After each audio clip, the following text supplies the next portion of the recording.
Wait, distraction number 3. The drawer's open. Why? Who opened that? Oh, it was me. And now I'm reorganizing the cutlery instead of finishing the counter. Classic. This is fine. Everything's fine. Okay, deep breath again. Back to the counter. I'm focused. Focused-ish. Look at that shine though. You could eat off this surface. Don't, but you could. Well, maybe not that corner yet. Let's just not talk about that corner. Now I'm scrubbing like my life depends on it. My arms are tired. Why is cleaning more cardio than the gym? My smartwatch is gonna be like, congrats, you survived domestic combat. Also, can we appreciate that moment when you rinse the sponge and all the bubbles swirl down the drain? It's like watching your problems go away temporarily until you cook again. Oh great, more crumbs. How? I literally just wiped that. Are crumbs multiplying when I'm not looking, like tiny bread gremlins? Anyway, progress check, counter, sparkling. Sink, slightly chaotic. Stove, pretending not to exist.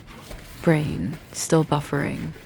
You know what though? This actually feels kind of good. There's something weirdly peaceful about watching everything get clean.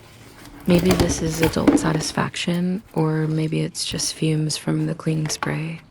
Hard to tell. Alright, final wipe. Look at that shine.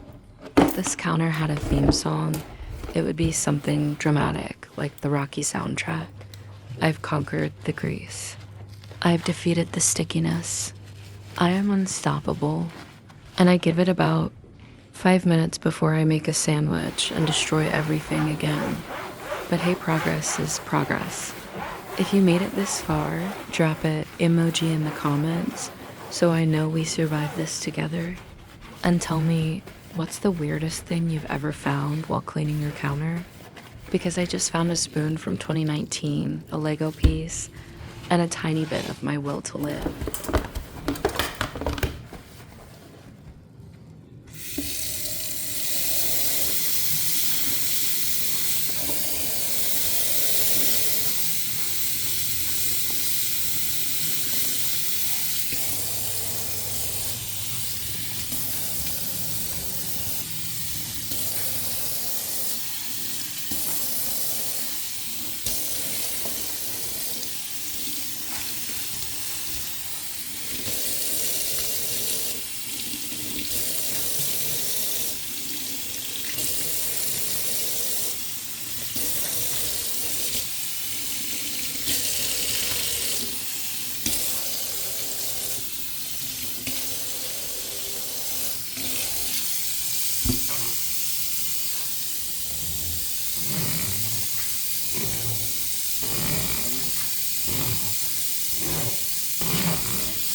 All right, kitchen, clean, me exhausted. Counter, glorious. Mission complete.